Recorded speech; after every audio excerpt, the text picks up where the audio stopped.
Hello everyone, welcome back to my cooking channel cook with রিমিস kitchen. আজ নিয়ে এসেছি একদম সহজ এবং মশলা ছাড়া একটা সম্পূর্ণ ভেজ শিম আর নূতন আলু ভাজার রেসিপি। তো চলুন দেখে নিই এই শিম আর নূতন আলু আমি কিভাবে ভাজছি। এখানে আমি শিম আর আলুগুলোকে এইভাবে কেটে নিয়েছি। আপনারা চাইলে একটু মোটা মোটাও কাটতে পারেন। তো প্রত্যেকটা রান্নার পেছনে একটু টিপস অ্যান্ড ট্রিক্স আছে, তো অবশ্যই পুরো রেসিপির সাথে থাকবেন। আর অবশ্যই আমার চ্যানেলে নতুন ভিউয়ার্স হলে একটা লাইক করবেন, কমেন্ট করে জানাতে ভুলবেন না কেমন হলো এই রেসিপি। আর অবশ্যই সাবস্ক্রাইব করবেন, পাশে থাকা বেল আইকন প্রেস করবেন।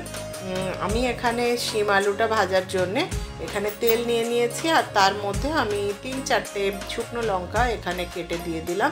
আর আমি বেশ অনেকটাই এখানে গোটা জিরে সেটা দিয়ে দিলাম ফোড়ন হিসাবে। এখানে জিরাই ব্যবহার করলাম এবং লো ফ্লেমে জিরাটাকে খুব ভালোভাবে যদি আপনি রেডি না করে নেন তাহলে খেতে কিন্তু একদমই ভালো লাগবে না, গন্ধটাও ভালো আসবে না। আমি বেশ অনেকক্ষণ ধরে লো ফ্লেমে জিরাটাকে একদম ফুল ফ্রাই করে নিয়েছি। কি দারুণ একটা গোল্ডেন কালার হয়েছে দেখুন, সাথে গন্ধটা কিন্তু দারুণ বের হচ্ছে। আমি যে শিম আলু কেটে ধুয়ে রেখেছিলাম সেটা আমি এখানে দিয়ে দিলাম।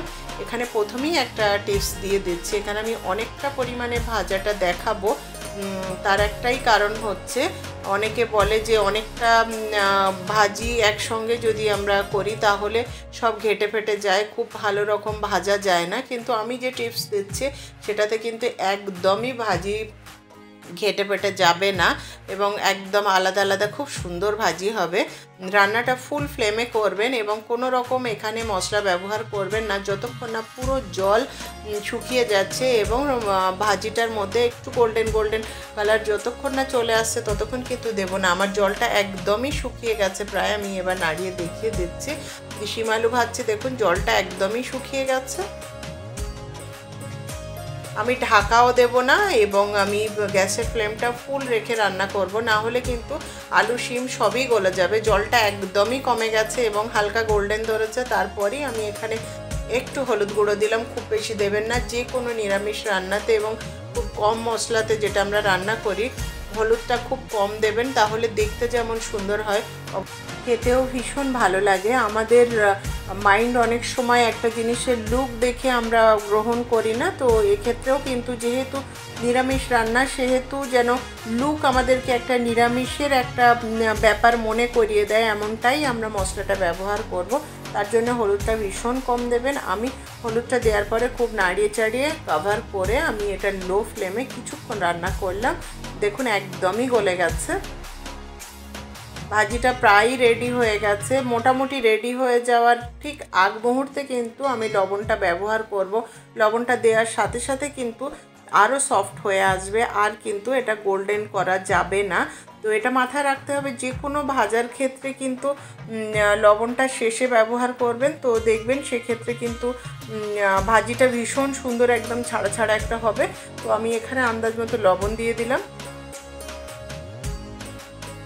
দিয়ে খুব হালকা হাতে আমি একটু নাড়িয়ে নিচ্ছি। নিয়ে এবার আমি মিডিয়াম ফ্লেমে রান্নাটা করব।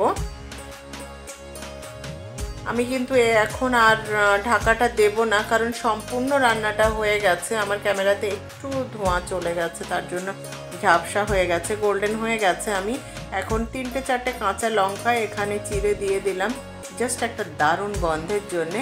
আমি কিছুক্ষণ পরে এসে একটু জাস্ট ফোল্ড করে লঙ্কাটা ওর ভিতরে দিয়ে দেবো যাতে গন্ধটা খুব ভালো ধরে নেয়। শিম কাঁচা লঙ্কার তো একটা দারুণ গন্ধ আছে, তার জন্যই আর কি দিলাম।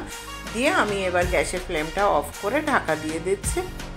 কিছুক্ষণ বাদে আমি এটা পরিবেশন করে দেখাচ্ছি। কি দারুণ অ্যামেজিং একটা রেসিপি এটা।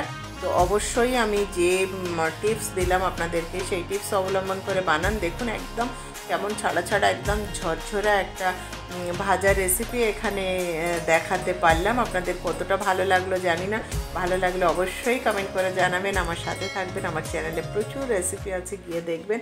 পুরো রেসিপি দেখার জন্য অসংখ্য ধন্যবাদ।